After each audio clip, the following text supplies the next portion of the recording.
કહ્યું એટલે તત્કાલ કહ્યું કે પ્રભુ તમારા ભક્તોએ તો ડંકો વગાડી દીધો આખા બ્રહ્માંડમાં. આજ સુધી કોઈ જીતી નથી શક્યું કામને. કામ વિજયનું બિરુદ તમારા ભક્તને મળ્યું છે આપણું. એ સમયે નારાયણ નારાયણ કરતા નારદજી જતા હતા. નારદજી એક સ્થાન ઉપર બેસી ગયા, અને એ સ્થાન એટલું બધું અલૌકિક સ્થાન હતું. સ્થાન તમને રોકે. અમુક સ્થાનમાં તમે જાઓ તો તમને ભજન ઉકલે. નારદજી એક સ્થાન ઉપર ગયા, સહજ રીતે બેસી ગયા અને સમાધિમાં જતા રહ્યા. ભજનમાં એવા લાગી આંખ ખોલી જ નહીં. એ સ્થાન બીજું કોઈ હતું નહીં. એ સ્થાન ઉપર પૂર્વમાં મહાદેવજીએ પણ સાધના કરી હતી, અને એ સાધનામાં કામદેવ આદિ દેવતાઓએ મહાદેવની સમાધિ તોડવા માટેનો પ્રયત્ન કર્યો. ત્યારે મહાદેવજીએ કહ્યું કે હવે પછી આ સ્થાન ઉપર કોઈ પણ તપ કરશે એનું તપ ક્યારેય ભંગ નહીં થાય. એની ઉપર કામ ક્યારે, મારી આંખની દ્રષ્ટિ જ્યાં સુધી પડે છે, જેટલા સ્થાન સુધી મારી દ્રષ્ટિ પડે ત્યાં સુધીના સ્થાનમાં કોઈ સાધના કરશે તો એની સાધના ક્યારેય ભંગ ન થાય. એ મહાદેવજીના આશીર્વાદ હતા. અને એ સમયે હિમશૈલા ગુહા કાચિત એકા પરમ શોભના, એક સુંદર ગુફામાં બેસી ગયા. આટલી બધી ભજનમાં આટલી બધી રુચિ લાગી ગઈ કે એમાંથી બહાર નીકળવાની ઈચ્છા જ ન થાય. ઇન્દ્રને એવું થયું કે આ તો ક્યાંક મારું ઇન્દ્રાસન ખતરામાં ન આવે. 3 લોકો એવા છે કે એનો દ્રષ્ટિ બગડે. એક છે શ્વાન. શ્વાન તમે રસોઈ બનાવતા હોય તો એની દ્રષ્ટિ તમારી ગરમા ગરમ પૂરી ઉપર જ હોય. એક મઘવાન. મઘવાન એટલે ઇન્દ્ર. ઇન્દ્રની દ્રષ્ટિ પણ કોઈ સાધના કરતો હોય તો એવું થાય. અને બધા એમ કે ઇન્દ્ર ખરેખર સાધનાને, તમે સાધના કરો ત્યારે પહેલું વહેલું જો તમારા જીવનમાં કોઈ વિઘ્ન આવતું હોય તો વિઘ્નનું નામ છે ઐશ્વર્ય. તમે સાધનામાં લાગો ને પૈસાનો ઢગલો થાય જ. એ પૈસામાં તમે ગોઠવાઈ જાવ તો સમજો ને કે ઇન્દ્રના વિઘ્નમાં તમે ફસાઈ ગયા. સાધક લોકો સાધના કરે એટલે પૈસાનો ઢગલો થાય. એટલું બધું ધન આવી જાય કે લગભગ લોકો એમાં ફસાઈ જાય. એ છે ઇન્દ્રનું વિઘ્ન. આજના સમયમાં કોઈ મને એવું કહે કે ઇન્દ્રનું વિઘ્ન શું?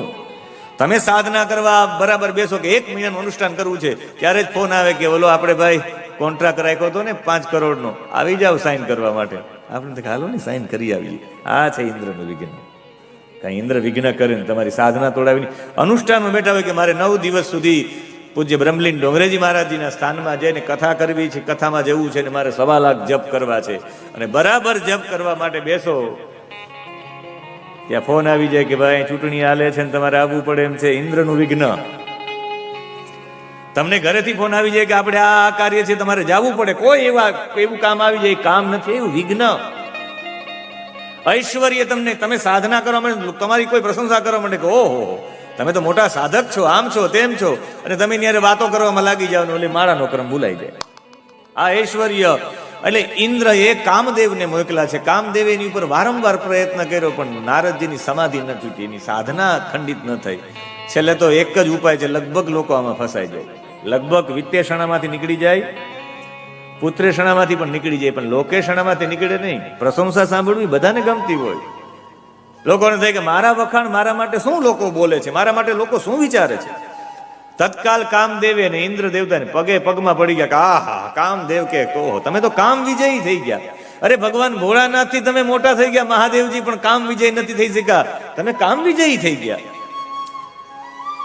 ક્યાં તો ફુગા ફૂલવા માંડ્યા કે ઓહો હું કામ વિજયી. બહુ પ્રશંસા કરી. જયારે તમારી કોઈ વિશેષ પ્રશંસા કરે સમજવાનું અધપતનમાં જવાની નિશાની છે. અને જેટલી પ્રશંસા કરી એ પ્રશંસા સાંભળતા સાંભળતા એવું થયું કે ઓહો મેં તો કામ વિજય મેળવી લીધો છે, કામ વિજય મેળવી લીધો છે. અને એમ કરતા કરતા એમને થયું કે હવે કામ વિજય મેળવ્યો, તમે કંઈક મેળવવું હોય કોઈને કેવું જ પડે. અમે ડિલીટ થયા તો નથી લખાવતા અત્યારે વિદ્યાવાચસ્પતિ, તો કેવું જ પડે કોઈને. તમે રહી ન શકો. તમે કંઈક મેળવવું હોય, બીજા કરતા કંઈક વિશેષતા મેળવી હોય તો તમે રહી ન શકો કે મારે કેવું તો પડે જ. આપણે કથા કરીને આવ્યો તો કેવું પડે કે ભાઈ હમણાં જોરદાર અઠવાડિયું ક્યાં અહીંયા હતા, મને તો કથામાં હતા ને માલસરમાં, આટલો આનંદ કર્યો, કહેવાની ઈચ્છા થાય જ. આટલી સાધના કરીને આ કામ વિજય મેળવ્યો હોય તો સ્વાભાવિક કહેવાની ઈચ્છા થાય. નારદજીએ પહેલો પ્રચાર કર્યો કે હમણાં નારદજી કઈ બાજુ, કોઈએ પૂછ્યું. હમણાં એ કહેતો સાધનામાં હતો. અરે કામદેવને ઇન્દ્રને બધાએ પ્રયત્ન કર્યો પણ મારી સાધના તૂટી નહીં, અખંડિત સાધના રહી. કામ વિજયી મને બિરુદ આપવું પડ્યું છે, કામ વિજયી. એમ કરતા કરતા મહાદેવજી પાસે ગયા અને મહાદેવજી પાસે જઈને કીધું મહાદેવજી નારદજી હમણાં કઈ બાજુ?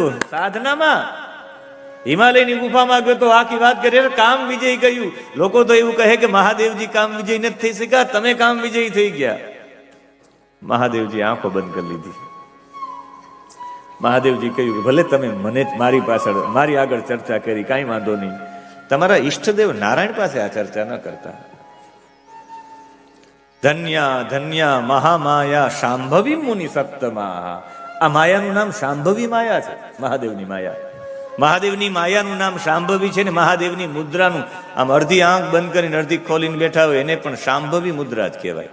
અડધી આંખ ખોલી હોય અડધી બંધ હોય એ શાંભવી મુદ્રા છે. મહાદેવની માયા પણ શાંભવી છે. કામ વિજયી સંબંધનું વૃત્તાંત. હવે તો બધાને થાય કે હવે તમને કોઈ ના પાડવાનું કહે ત્યાં એ કરવાની ઈચ્છા બહુ થાય. તમને કોઈ કે અહીં પાર્કિંગ, નો પાર્કિંગ, ત્યાં જ બધા પાર્કિંગમાં રાખે. અમુક જગ્યાએ લખવું પડે કે પાર્કિંગ અહીંયા જ કરો, ત્યાં જ કોઈ ન કરે. જ્યાં પાર્કિંગ ન કરાવું ત્યાં લખવું જોઈએ કે અહીંયા પાર્કિંગ બધા કરો, તો ત્યાં ન કરે. એમ અહીં ના પાડી એટલે મારા ઈષ્ટ પાસે જઈને મારા ઈષ્ટને મારે કેવું પડે કે હું તમારો સાચો ભક્ત કહેવાવ કે જો મેં એટલું નામ મોટું કમાણું. નારાયણ તો કેવું જ પડે. જઈને નારાયણ કહ્યું, હે તાત નારદ પ્રાજ્ઞ. એ એકદમ બુદ્ધિશાળી થઈને નારદજી ગયા છે પોતાના ભગવાન વિષ્ણુ પાસે જઈને ચર્ચા કરી. કહ્યું હતું વાચ્ય મેવમ ન કુત્રાપી હરે રગરે વિશેષત. મહાદેવજી કહ્યું હરે અગ્રે વિશેષત. વિશેષ રીતે હરિના આગળ તો કોઈ દિવસ કહેતા જ નહીં. અને હરિ પાસે જઈને કહ્યું, હરિ ભગવાન નારાયણ કહે કે કુતઃ આગમ્યતે તાત કિમર્થમ યહ ચાગતઃ. તમે ક્યાં ગયા હતા, ક્યાંથી આવો છો? પછી દેવાય. ભાવતું તું ને વૈદ્ય કહ્યું એટલે તત્કાલ કહ્યું કે પ્રભુ તમારા ભક્તોએ તો ડંકો વગાડી દીધો આખા બ્રહ્માંડમાં. આજ સુધી કોઈ જીતી નથી શક્યું કામને. કામ વિજયનું બિરુદ તમારા ભક્તને મળ્યું છે. જે મહાદેવ પણ ન કરી શક્યા એ હું કરી શકું. નારાયણે કહ્યું બસ આવું બોલતા નહીં હો ક્યારેક. ભલે મારી આગળ બોલ્યા પણ ભોળાનાથની આગળ તો બોલતા જ નહીં. કે ત્યાં થઈને જ આવ્યો છું. આંખ બંધ કરી નારાયણે તો ખબર પડી કે ઓહો આ તો મારા પ્રભુની શાંભવી માયા છે. ભલે જે હોય હસવા માંડ્યા નારાયણ, કઈ બોલ્યા નહીં. તો કે નારદજીને કહ્યું કઈ બાજુ? કે હમણાં આવું ભગવાન, એક નારાયણનો તમારા નામનો સંદેશ આખા જગતમાં આપી આવું. જગતમાં સંદેશ નારાયણના નામનો નહીં, પોતાના કામ વિજયનો દંડેરો પીટવા જેવો હતો એટલે જ નીકળ્યા છે. જ્યાં મળે ત્યાં બધાનો દંડેરો પીટાવતા. એમાં ભગવાને શાંભવી માયાથી એક સુંદર નગર બનાવ્યું. એમાં શીલનિધિ નામનો એક રાજા એનું આખું સૈન્ય લઈને નીચે ઉભો હતો. નારદજીને તાલી પાડી પધારો પ્રભુ પધારો, આપની ચર્ચા તો આખા વિશ્વમાં થઈ રહી છે, કામ વિજયી છો તમે. નારદજીને ખબર પડી કે છાપામાં આવી ગયું લાગે.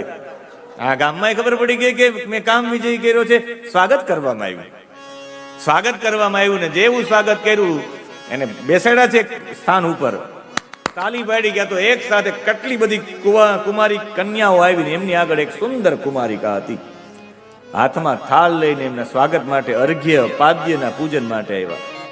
આટલા બધા સુંદર હતા એ કુમારિકા. એને જોવાની સાથે એમણે કહ્યું આ કોણ છે? કે મારી દીકરી છે, શ્રીમતી નામ છે અને એનો સ્વયંવર કાલે જ છે. આના ભાગ્યમાં કેવો પતિ હશે, જોઈ તો આપો. આમ હાથ કર્યો. આમ શિવપુરાણમાં 5 જગ્યાએ હાથ જોવાની પદ્ધતિ બતાવી છે. હાથ જોવાથી મોટા ભાગનો ખ્યાલ આવી જાય. શિવપુરાણમાં આપ્યું છે. હાથ બતાવ્યો. વિલોક્યમ કાલિકામ હસ્તમ. નારદજીએ માં પાર્વતીનો પણ હાથ જોયો હતો કે તને કેવો પતિ મળશે. આમણે કહ્યું કે આમને જે પતિ મળશે એ કામ વિજયી હશે. એ સતત ભગવાન નારાયણનું નામ લેવા વાળો હશે. પોતાના જે લક્ષણો હતા એ બધા દર્શાવી દીધા. કારણ કે મન મેં લડ્ડુ ફૂટા, શાદી કર લે ક્યાં. જે કામ વિજયની વાત કરતા એને લગ્નનો વિચાર થયો કે આવી સુંદર પત્ની મળે. એના સંસ્કાર વિશે વાત કરી, એની સભ્યતા વિશે વાત કરી, એનું જીવન વિશે વાત કરી, એના ગુણો વિશે વાત કરી. ખાલી સુંદરતા વિશે જ નહીં. નારદજી ખાલી સુંદરતા ઉપર મોહિત ન થાય. એમ થાય કે આવા પત્ની મળે તો તમારું જીવન સુધરી જાય. અમને કહ્યું કે આવો પતિ મળશે. કે કાલે સ્વયંવર ક્યારે છે? કે કાલે છે. આપણી સંસ્કૃતિની 3 વિશેષતા. ગળામાં હાર પહેરાવી દેવો. એક કન્યા લગ્નમાં ઓલું હોય ને હાર તોરા, કન્યા વરાજાને હાર પહેરાવીને એના ઉપર તો બહુ સૌથી મોટો ખર્ચો કરે કન્યાના પિતાને. શેના માટે? ઓલી ઇવેન્ટ રાખવા માટે કે જે હાથમાં ગળામાં હાર પહેરાવે. આ ખરેખર સ્વયંવર ચયન વિવાહ પરંપરાની પદ્ધતિ છે. સ્વયં એક કન્યાએ વરરાજાને નક્કી કર્યો છે, એટલે એ પરંપરાને દેખાડવા માટે મંડપમાં વરરાજો આવે એ પેલા હાર તો રાખી જાય. એ સ્વયંવર ચયન વિવાહ પરંપરા છે. બીજી છે પ્રતિજ્ઞા પૂર્તિ વિવાહ પરંપરા. એ જો એ પ્રતિજ્ઞા કરી હોય એના પિતાજીની, એ પૂરી કરી જાય તો એની સાથે એની દીકરી પરણાવી દે. આપણે એમ થાય કે એવું જે મારી પ્રતિજ્ઞા પૂરી કરે એ મારી દીકરીની ઈચ્છાઓ તો પૂરી કરે જ ને, એટલે પ્રતિજ્ઞા પૂર્તિ વિવાહ પરંપરા. ત્રીજી પરંપરા હતી પરાક્રમ શુલ્ક પ્રદત્ત વિવાહ પરંપરા. પોતાનું પરાક્રમ બતાવી જાય. પાતિ ઇતિ પતિ. જે મારી દીકરીની રક્ષા કરી શકે એની સાથે મારે પરણાવી જોઈએ મારી દીકરીને. કોણ એવો પરાક્રમી છે એટલે રાખતા. આપણે એવું કહીએ કે દીકરીને શરત સાથે પરણાવી, દીકરીઓ દુઃખી થઈ, સીતા દુઃખી થયા ને દ્રૌપદી દુઃખી થયા. તો મને કયો સત્યભામા પણ શરતથી જ પરણ્યા હતા. સત્યા નગ્નજીત નામના રાજાની દીકરી હતી. 7 સાંડને એક દોરીથી જે નાથે એની સાથે વિવાહ કરું. કૃષ્ણએ 7 સાંડને એક દોરીથી નાથ્યા હતા. તો સત્ય તો ક્યાંય દુઃખી નથી થયા. તમે 1-2 પુસ્તકો વાંચીને એમ ન કહી શકો કે શરત નહીં, પરંપરા હતી. એ પ્રકારની વિવાહ પરંપરા હતી. અને એ વિવાહ પરંપરામાં ભગવાન કૃષ્ણ પણ વિવાહ પરંપરામાં જોડાતા. એમ આજે સ્વયંવરની મારી દીકરીની પરંપરા છે. સ્વયં એ જેના ગળામાં સુંદર હશે એના ગળામાં હાર પહેરાવશે. કન્યા વરયે તે રૂપમ. કન્યા હંમેશા રૂપને જોતી હોય છે. માતા વિત્તમ, માં જોએ કેટલો પૈસા વાળો છે.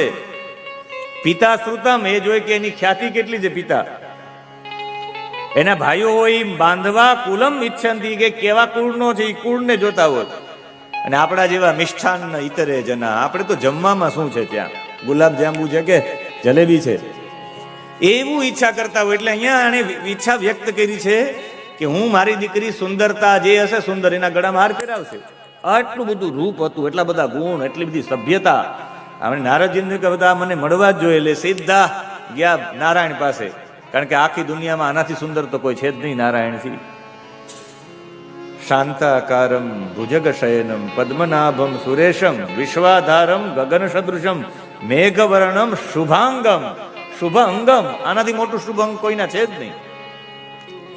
આપણી વચ્ચે પૂજ્ય સંતો છે, રામચરણદાસ બાપુ, સ્વાગત છે આપનું. અને એ સુંદર અંગો હતા, એટલે સુંદર અંગો વાળાને લઈ અને મને સુંદરતા આપો. ભગવાનને ખબર પડી ગઈ કે આને સુંદરતા આપીશ તો હંમેશા વૈદ્ય છે એ બીમાર વ્યક્તિનું હિત જ વિચારે. એટલે ભગવાને રૂપ તો આપ્યું પણ ખાલી શરીર જ રૂપવાન આપ્યું, મસ્તક વાંદરાનું આપી દીધું. આમ જોયું ત્યાં તો ભગવાન જેવું સ્વરૂપ થઈ ગયું. લાઈનમાં જઈને બેસી ગયા. કથા તો બહુ લાંબી છે, હું એનો વિસ્તાર નહીં કરું, કારણ કે મારે આજે પાર્વતીજીના વિવાહ સુધી પહોંચાડવી છે કથા. એટલે આમ નહીં હોતું કે મારી પાસે જાવ, મારાથી સુંદર તો કોઈ છે જ નહીં. ઓલા 2 હસતા હતા દ્વારપાલો, પણ એની સામે ધ્યાન ના આપ્યું. આ બેસી ગયા. ઝાંઝરી વાગતી બાજુમાં આવી, એમ ખબર પડી ગઈ કે આમ હસવા માંડ્યા કે હમણાં ગળામાં ફેરવશે. પણ ઝાંઝરી તો આગળ વહી ગઈ. સેજ આમ આંખ કરીને જોયું, આમ કે તો આગળ જતા હતા શ્રીમતી. અને આગળ એ કહેતા એના ગળામાં હાર ફેરાવી દીધો. અને એ પણ આનાથી પણ સુંદર હતા, જે આગળ યુવાન હતા, કે મારા પ્રભુએ મને રૂપ બરાબર ના આપ્યું. અને ઓલા 2 હસતા હતા, એ બેને એની ઉપર ગુસ્સે થયા કે શું હસો છો? એટલે કે તમારું મુખ જોઈને તો આવો. અને એ સમયે એને મુખ જોયું. મુખમ દદર્શ મુકુરે, અરીસામાં મુખ જોયું. શિવ માયા વિમોહિત, જોયું ક્યાં તો વાંદરાનું મુખ હતું. વાનરસ્યેવ ગરહિતમ. એ સમયે શ્રાપ આપ્યો આ 2 કે તમે બ્રાહ્મણની મસ્કરી કરો છો, જાઓ તમારે બંને બ્રાહ્મણના ઘરે જન્મ લેવો પડશે ને 2 રાક્ષસ જેવું કર્મ કર્યું, 2 રાક્ષસ બનશો. અને એ સમયે નારાયણને ત્યાંથી જ જો માણસને પોતાનું કામ ન થાય તો પોતાના ઈષ્ટને પણ ત્યાંથી જ કહ્યું કે તમે હે કપટી, તે મોહિની રૂપ ધારણ કરી અને દેવતાઓને અમૃત આપ્યું ને દાનવોને નહીં. તું સૌથી મોટો કપટી છે. દાનવોને અમૃત શા માટે નહીં? મંથનમાં એ પણ હતા.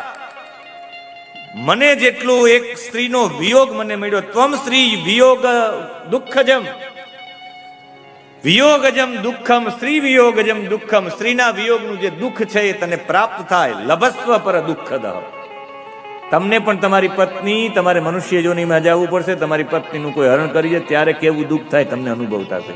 તમે મને વાંદરાનું મુખ બનાવ્યું છે અને તમારે વાનરોની સહાય લેવી પડશે. તે ભવંતુ સહાય ન, તમારે વાનરોની સહાય લેવી પડશે. પણ ભગવાન કેટલા દયાળુ છે નારાયણ. નારાયણે આવીને કહ્યું કે તમે શાંત તો થાવ, કે ના ના વાંદરાની સહાય કરવી પડશે, આમ તેમ. તો એ ભગવાને એટલું બધું એની સાથે સારું વર્તન કર્યું. પણ એ કે મને એ બતાવો ભગવાન કે મારાથી સુંદર તમે રૂપ કોને આપ્યું? મને તો ભલે વાનરનું મુખ આપ્યું, કાંઈ વાંધો નહીં, પણ મારાથી સુંદર તમે કોને બનાવ્યો? ત્યારે ભગવાને કહ્યું કે તારાથી સુંદર બીજો કોઈ હોય નહીં, એ હું જ હતો. આ શ્રીમતી બીજી કોઈ નહીં, સાક્ષાત લક્ષ્મીજી છે. અને ઓલો જે યુવાન હતો એ યુવાન બીજો કોઈ નહીં, હું હતો. સ્વાગત છે આપ સૌનું. અમારે રાજેશભાઈને આ આખું ગ્રુપ પધાર્યું છે વાઘનગર મહુવાથી. ખૂબ ખૂબ આપનું સ્વાગત છે.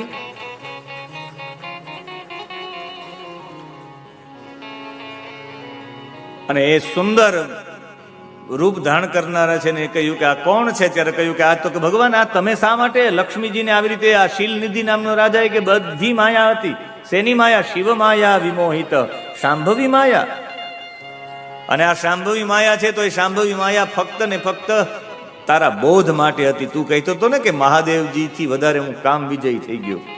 આને માહેશ્વરી લીલા અને શિવ માયા અને શાંભવી માયા કહેવાય. નારદજી રડી પડ્યા કે ઓહો પ્રભુ, મને માફ કરજો, મેં આપને શ્રાપ આપી દીધો અને આ શ્રાપ માટે આપ મને માફ કરો. ત્યારે કહ્યું કે હવે માફ માટે તો બીજું કોઈ છે નહીં, આ તો મારે પણ અવતાર લેવાનો છે, રામ અવતાર. એમાં ઘટના ઘટિત થવાની છે, તમે ચિંતા ન કરો. કહ્યું કે હવે મારે પ્રાયશ્ચિત કરવું છે. મેં મહાદેવજી પ્રત્યે આવો વેર ભાવ કર્યો, મહાદેવજી પ્રત્યે આવો હું કામ વિજયી છું, હવે મારે આનું પ્રાયશ્ચિત કરવું હોય તો શું કરવું પડે? ત્યારે નારાયણે પ્રાયશ્ચિત બતાવ્યું છે કે આ પાદ મસ્તકમ સમ્યક, ચરણથી લઈને મસ્તક સુધી, પાદ એટલે પગ અને મસ્તક સુધી, આ પાદ મસ્તકમ ચરણથી લઈને મસ્તક સુધી, સમ્યક ભસ્મ ઉદ્ધૃલ્ય સાદરમ, તમારે ચરણથી લઈને મસ્તક સુધી આખા શરીરમાં ભસ્મ લગાડો. નારદજીનું શબ્દ ચિત્ર દોરવા જેવું છે.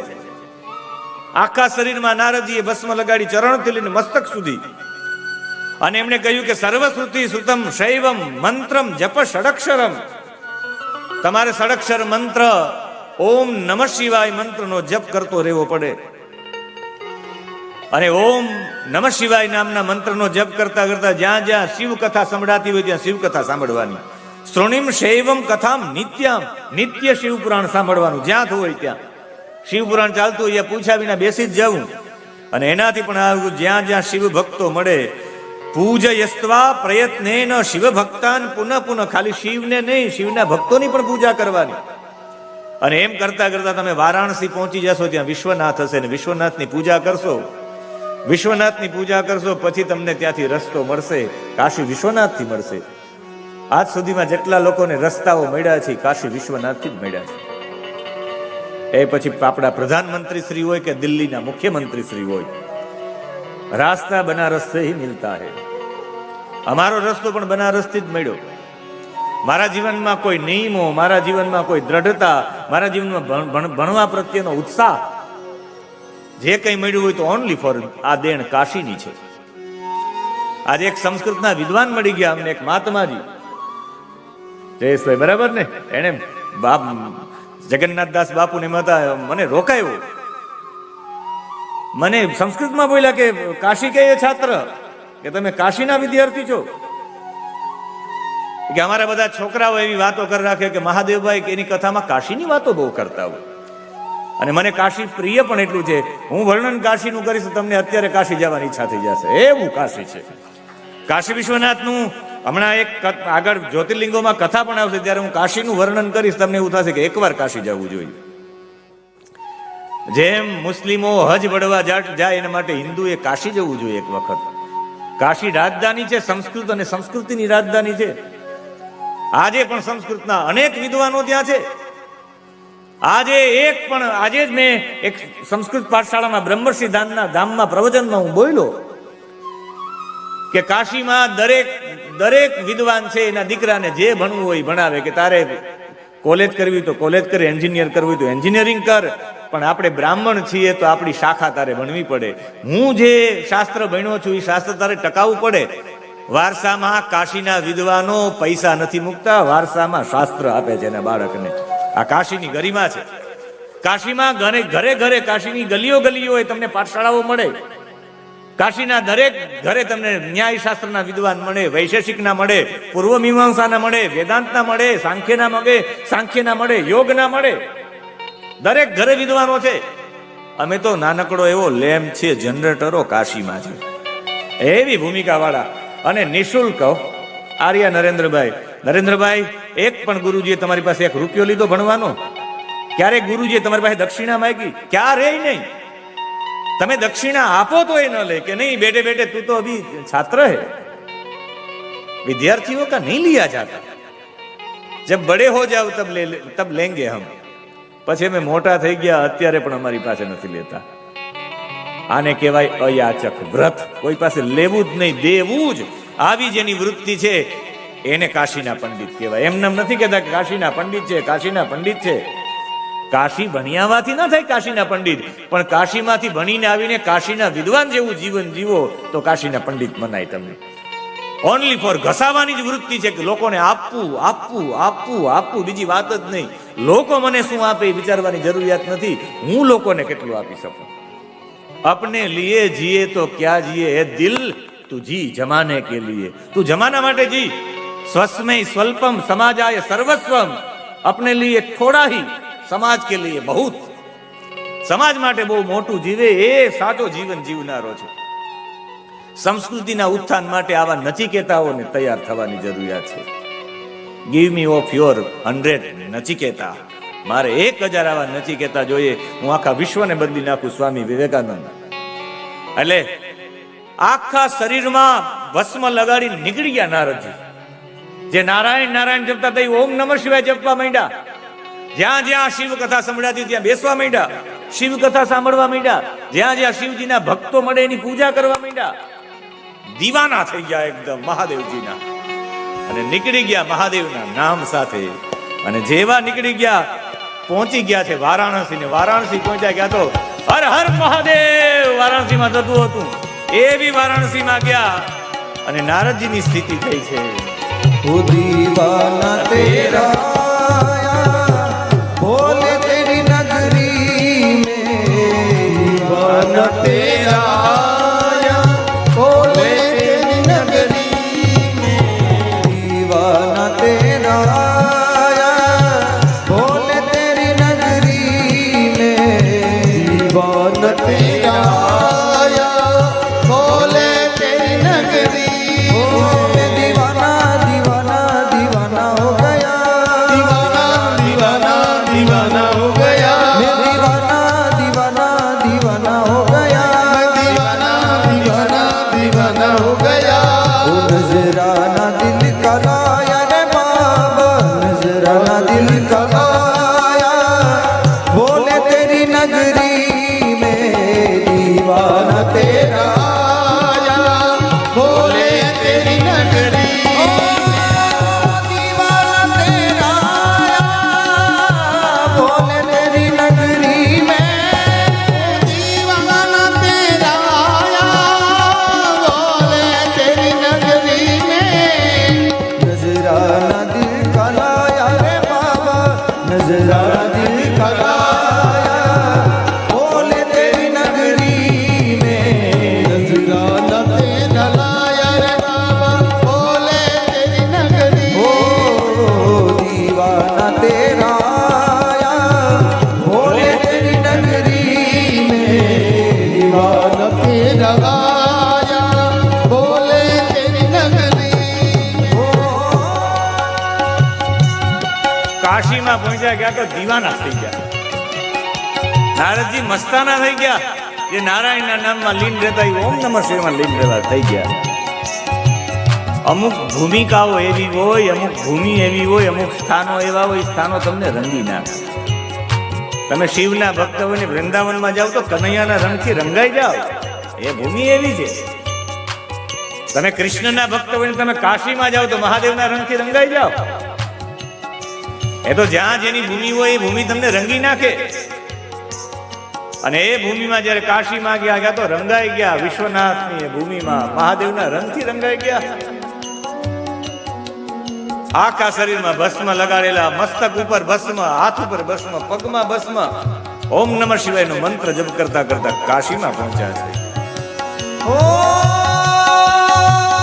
तेरे दर पे दुनिया के नर और नारी आते हैं तेरे दर पे दुनिया के नर नारी आते हैं तेरे दर पे दुनिया के नर और नारी वो आते हैं तेरे दर पे दुनिया के नर नारी मैं भी मांगता आया रे बाबा मैं भी मांगता आया बोले तेरी नगरी में मैं भी मांगता आया बोले तेरी नगरी में दीवाना तेरा आया बोले तेरी नगरी में दीवाना तेरा आया बोले तेरी नगरी में दीवाना तेरा आया बोले तेरी नगरी ओ मैं दीवाना दीवाना दीवाना हो गया दीवाना दीवाना दीवाना हो गया मस्ताना मस्ताना मस्ताना हो गया मस्ताना मस्ताना मस्ताना हो गया दीवाना तेरा आया बोले तेरी नगरी में दीवाना तेरा आया बोले तेरी नगरी ओ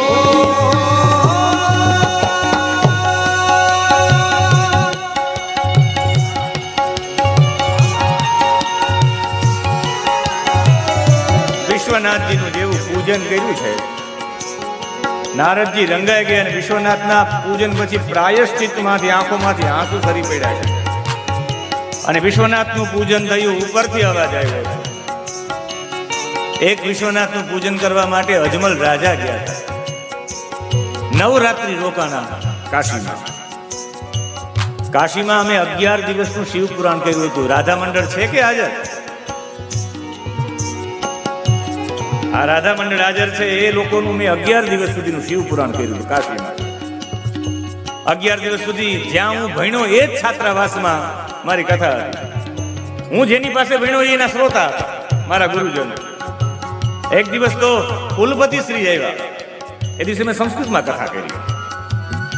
મેં તો અદ્યદિને દેવગીરાય એવ કથા ભવિષ્ય યદિ અવગચ્છન્તિ વા ન અવગચ્છન્તિ अस्माकं गुरुचरणानां कृते अद्य दिने देवगिरायमेव कथा प्रचलति भवति एव एम કરીને મેં કથાના પ્રસંગો લીધા. હું પીએચડી ની મારી ડિગ્રી લેવા માટે નહોતો ગયો. એ ડિગ્રી મને વ્યાસપીઠ ઉપર આપી મારા ગુરુજી. હું એક પણ ડિગ્રી લેવા નહોતો ગયો. એનો જે દીક્ષાંત સમારોહ હોય મેં કીધું ડિગ્રી હોતો થશે. મને વ્યાસપીઠ ઉપર ડિગ્રી મળ્યા. વંદનાબેન ને બધા હાજર હતા. 11 દિવસની અમે શિવ પુરાણની કથા કરી. 11 દિવસની શિવ પુરાણની કથા કરી.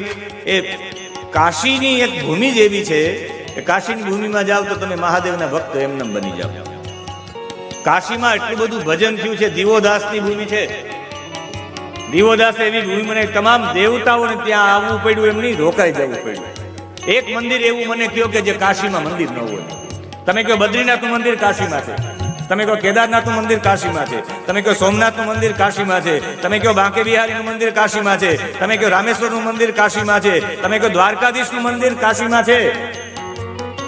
કોઈ એવા ઋષિનું મને મંદિર બતાવો એના ઋષિના નામથી શિવલિંગ સ્થાપેલું ન હોય.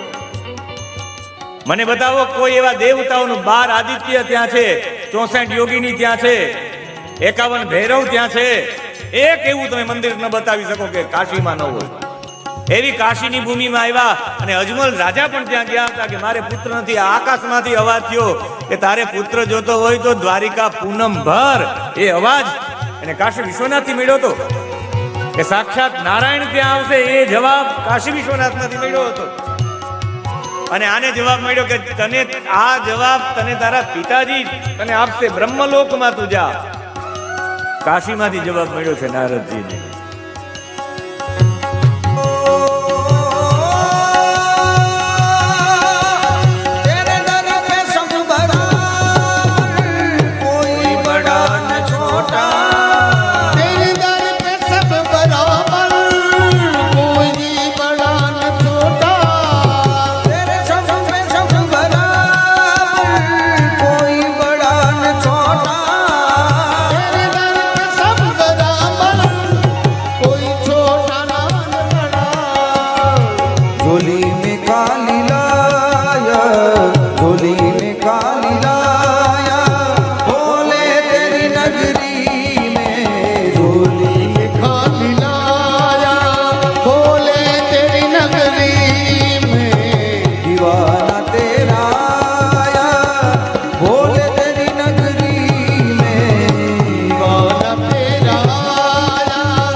दीवाना हो गया दीवाना दीवाना दीवाना हो गया मैं दीवाना दीवाना दीवाना हो गया मैं दीवाना दीवाना दीवाना हो गया दीवाना तेरा आया भोले तेरी नगरी में दीवाना तेरा आया बोले तेरी नगरी ओ दीवाना तेरा आया भोले तेरी नगरी में दीवाना तेरा आया बोले तेरी नगरी में ओ दीवाना तेरा आया भोले तेरी नगरी में दीवाना तेरा आया बोले तेरी नगरी में नजराना दिल कलाया रे बाबा नजराना दिल कलाया भोले तेरी नगरी में नजराना तेरा लाया बोले तेरी नगरी में ओ दीवाना तेरा आया भोले तेरी नगरी में दीवाना तेरा आया बोले तेरी नगरी